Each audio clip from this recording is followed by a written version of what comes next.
Time to pull up a chair. We've got another great story for you today in the rLounge. You know that moment when you realize you've made a huge mistake? Like you thought you were extending an olive branch, but instead you handed over the keys to the kingdom? Yeah, that's ROP today.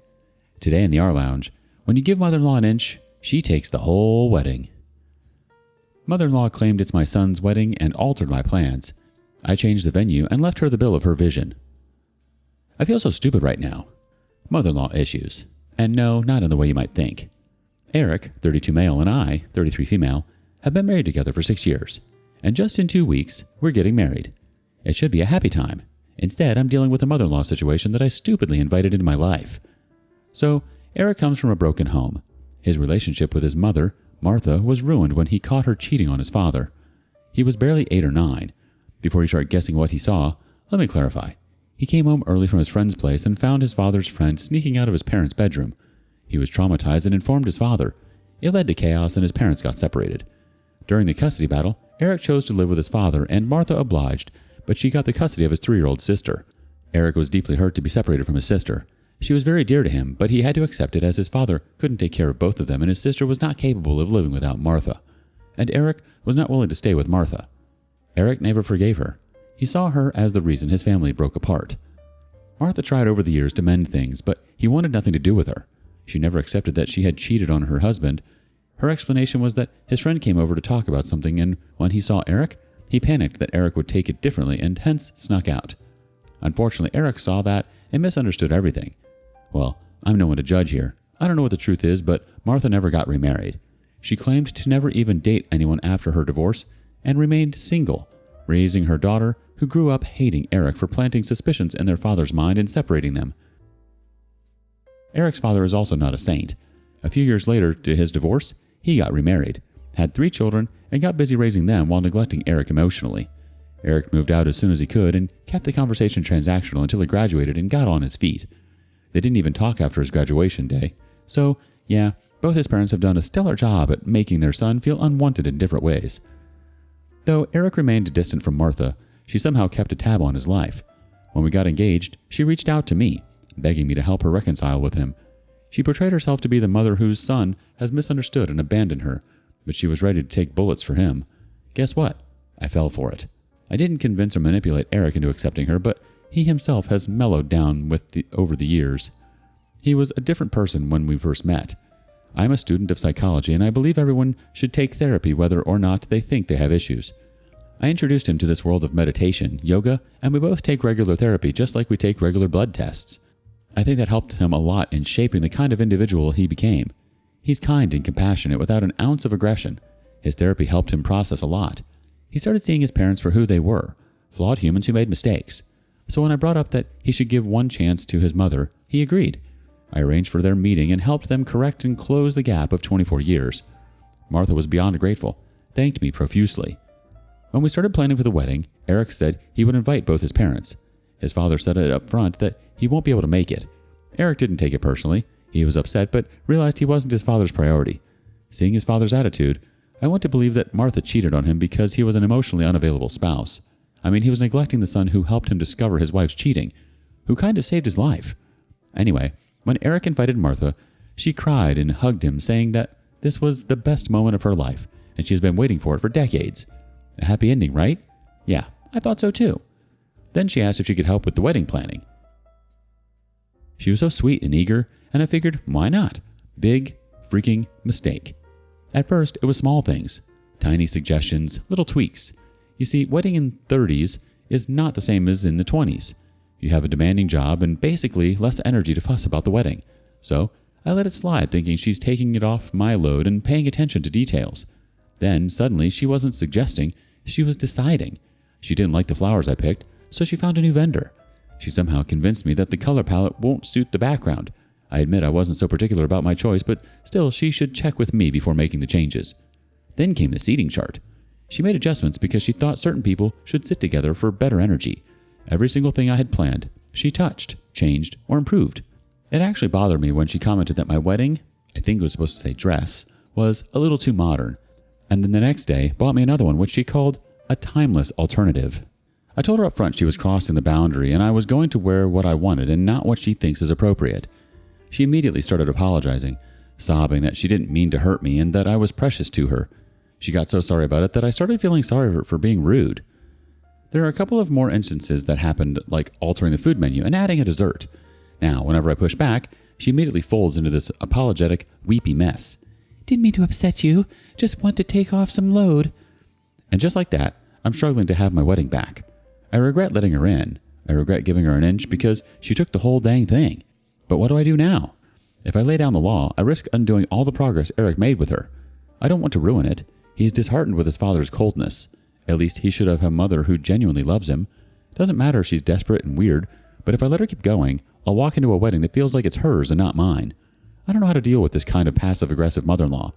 The kind who isn't outright toxic, but a sugar-coated, smiling witch who does everything with a good intention.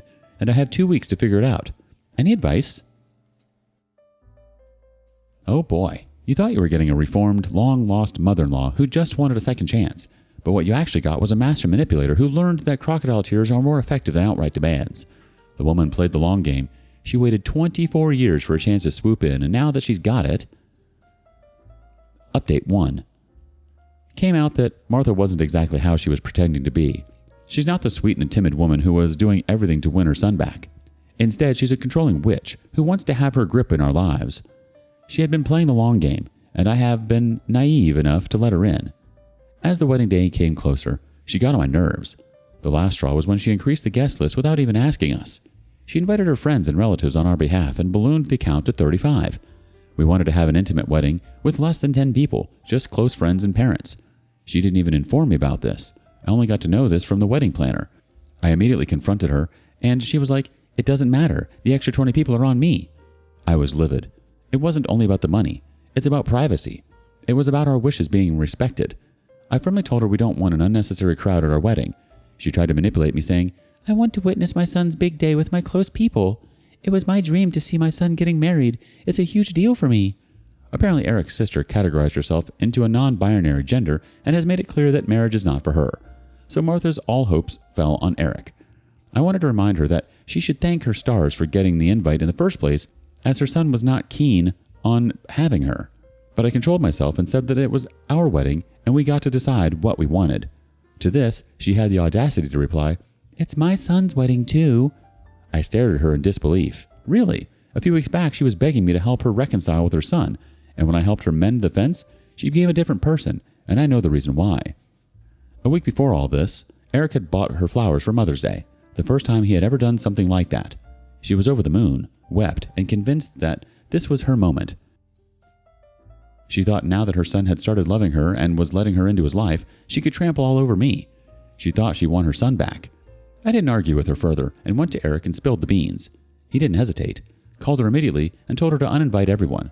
She folded to him in an instant, playing the innocent act. "Sure, honey, right away. I didn't realize I was overstepping the boundary." And, "Oh, if it meant so much to you, I'll uninvite everyone. Had she just told me nicely, I would have immediately obliged." The subtle jab made it clear that she was just painting me as a mean daughter-in-law who cannot stand her mother-in-law. She was still not done yet. She started bothering the wedding planners, asking them to make subtle changes to our wedding decor. I had already given strict instructions that only I made the final decisions, but her constant nagging annoyed them.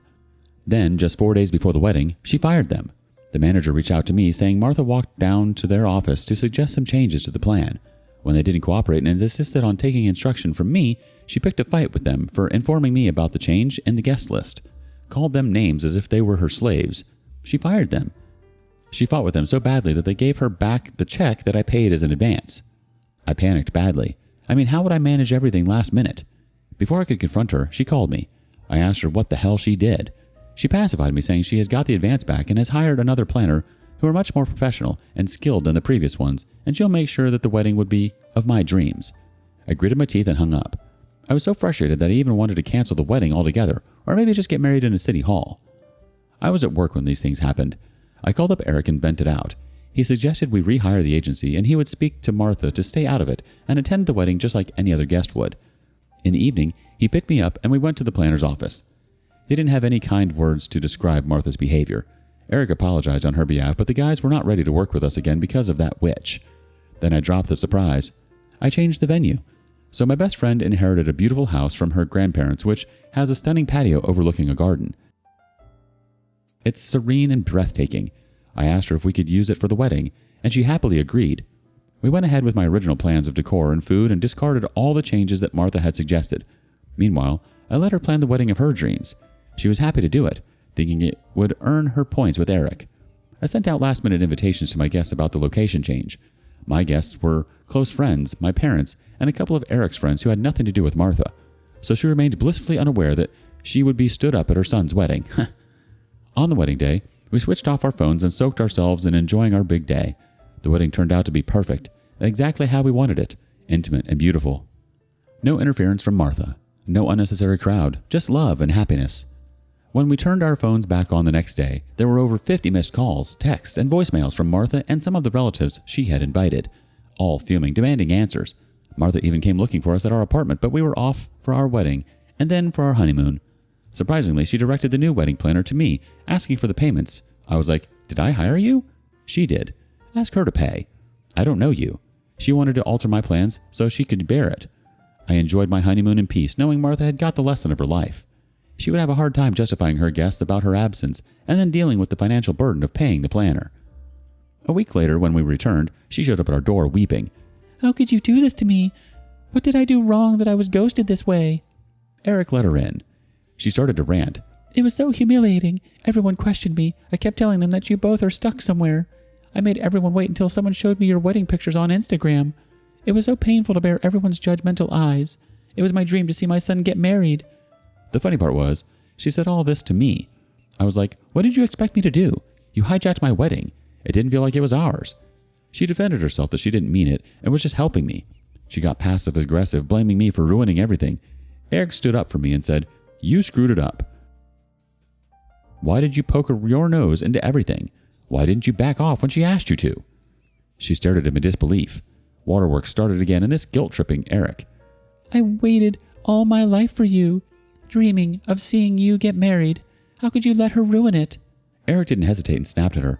"How ungrateful are you? It's because of my wife that I even gave you a chance, and you're cornering her. And you know what? I'm done. You don't deserve a chance. I'm cutting you off. Again." That was the moment she realized she had lost him. Again. She thought she would walk all over me or turn Eric against me. Seriously, how ungrateful can people be? The same woman was pleading and begging me to let her into her son's life, and when I helped her, she turned vile towards me. She changed her demeanor and apologized for her words. She begged Eric not to cut her off, and that she would forgive me for everything, and we could start fresh. I was like, "I'm not holding my breath for your forgiveness. Neither do I want you in our life." She sobbed and pleaded for forgiveness, assuring us that she would never cross the line again, but Eric showed her the door. She wanted control, and she got exactly what she deserved. A cold, hard reality check. Eric snapping and cutting her off again was the perfect ending, because she really thought she had you both wrapped around her finger. Update 2. Posting it on this thread because it is somewhat related. Not sure if the people who engage in my previous 2 posts are still here because it's more than 2 years now. Turns out that Eric and his sister were affair babies. Yes, Martha did cheat on her husband, and none of her children were his. It's devastating for Eric. He's getting an existential crisis. After 34 years, he gets to know that the man whom he called dad was not his actual father, and the man whom he hated all his life was the one. Yes, her husband's friend was the father of both her kids. It happened so that Eric was deeply hurt that his father, George, didn't even bother to attend our wedding. A week back, he was visiting his town and couldn't stop showing up at his dad's and confronting him. Initially, he dodged it, saying he was busy and stuff like that, but when Eric pushed it, he spilled the beans. When George started dating his second wife, she insisted on getting a DNA test on Eric, and it came out to be no match. He became sure that none of his children were his even without running the test on his daughter. He didn't confront Martha because what's the point? Instead, he stopped the child support for his daughter. When Martha demanded, he shoved the DNA report in her face and she backed off. He was conflicted about whether or not to cut off Eric because he was Eric's world. He hated his mother, and if he knew the truth at that age, he would be ruined. He would have no one to turn to. So he remained quiet and funded his education, but unknowingly got emotionally distant due to obvious reasons. Eric came home shattered. He said everything looks blurry to him. He's questioning his existence and how everything turned out to be. I suggested he confront Martha and force her to confess the truth because half the information was driving him crazy. If he has to move on, he needs closure. I called up Martha and asked her to come over. She got excited that we were giving her another chance. She thanked me and sent good wishes my way. I was like, save it for later. Eric was disgusted at her presence. She panicked on seeing his condition. I narrated everything. Instead of feeling humiliated or guilty, her exact expression was, "That son of a witch opened his mouth." She was angry that George exposed her truth. I was like, instead of cursing him, you should be ashamed of what you did. Eric lashed out at her. He called her names which no son should call his mother, but I don't blame him.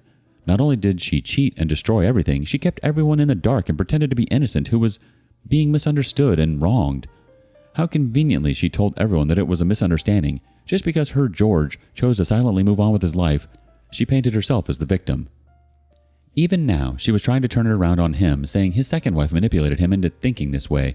Eric reached out for the report and threw it in her way. She broke down, saying George was an emotionally cold person and never made her feel loved. He was always so busy with his work that he barely had time for family. So in times of loneliness, his friend John supported her, and they got close. But John was not ready to leave his family, wife and kids, and accept Martha and her kids. So she pinned the children on George while enjoying a secret life with John. The day Eric caught him inside his parents' bedroom, John vanished. He cut off all contact with Martha. He feared that George would inform his wife about the truth, and George did, but not immediately. By then, he was able to move his family out to another state, citing job transfer. His wife still divorced him, and he moved out of the country in order to escape his child support in case the complete truth came out. No one has any clue about him. Not that we care. Eric doesn't want to do anything with that man who refuses to accept him and runs away like a coward. He berated Martha and literally chased her out of the house, telling her to never show her effing face again.